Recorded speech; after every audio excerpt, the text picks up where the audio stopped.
the sixth Sunday of Easter. The gospel today is one that we have probably heard often, I have, at marriages, where we hear, love one another as I have loved you, or as I am loving you, and all about remaining faithful and all those good words. But it's not a real wedding gospel, and we'll talk about that in a little bit. We have a delightful pastime here at the university. It's watching relationships between male and female, females and males advance. It begins with what we call heing and sheing. And it's a process of meeting and trying to be attractive to one another and attracting one another. And it moves from heing and sheing to hanging out. That's a term there, hanging out. Might be in groups, but they're glad that they are each in the same group. And then it moves to friendship, then to courtship, and then it goes on and on. But some don't. I had two young men this week come to my office because they had been dumped. The heing and sheing, hanging out somewhere, hang it up rather than hanging out. Shakespeare in Sonnet 116 says, love is not love when it alters, when it alterations finds.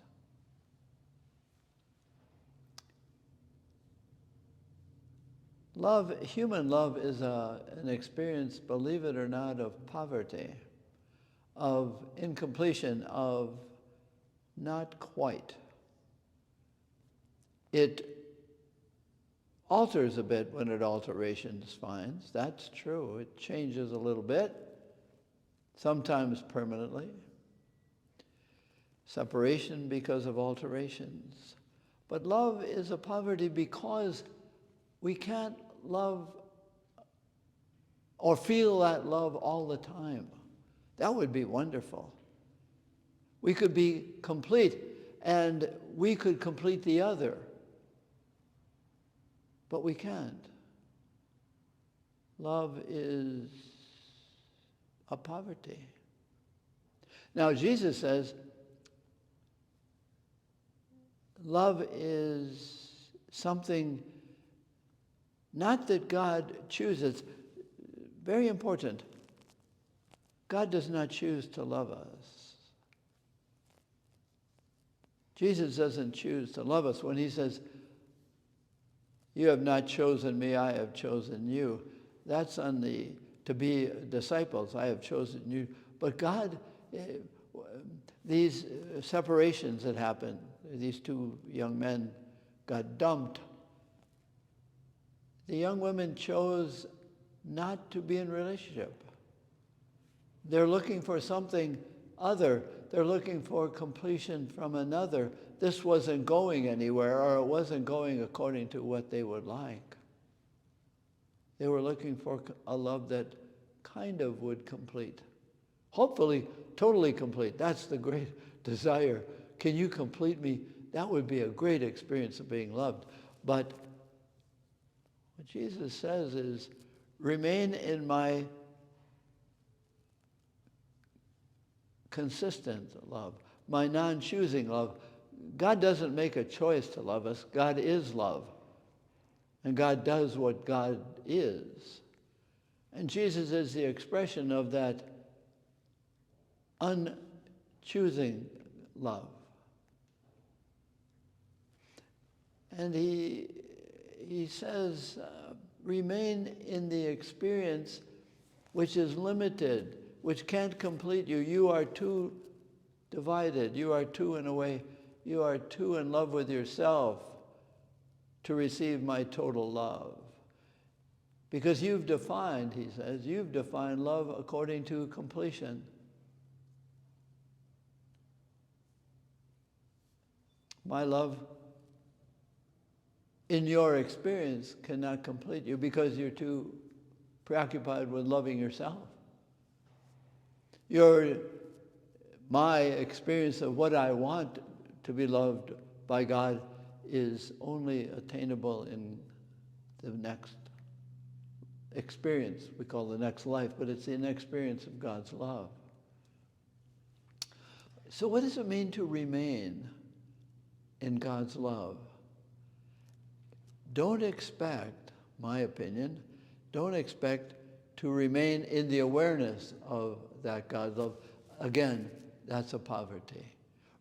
Receiving love is a humbling thing. Because most of us say, how could you love a me that finds it difficult to love that me? Because the way you love me, I say to a friend, or you would say to your spouse, the way you love me, I can't receive it perfectly, and I can't love you in return perfectly. I'm too selfish. I'm too expectation bound of what love has to be. So Jesus in John's Gospel is saying, remain not aware of my love, but remain still seeking it, experiencing it. You will forget it. Your mind will be preoccupied by something else.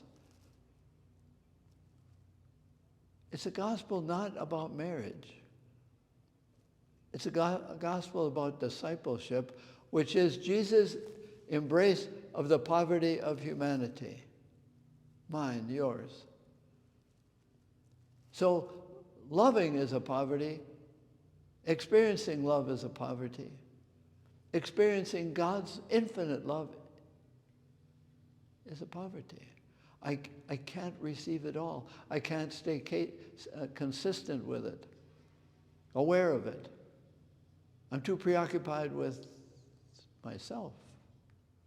I want to be loved this way and not that way. So we are encouraged to pray with being loved, considering how poor we are in receiving it and expressing it. Our fears, our inferiority, why don't we love? Well, might not be received well. It might not be reciprocated. I might fail at it. Jesus says, remain in trying to receive and express love both from God. And here's the thing. Most of us cannot emotionally love God. We can emotionally love certain people, but emotionally love God? No, loving God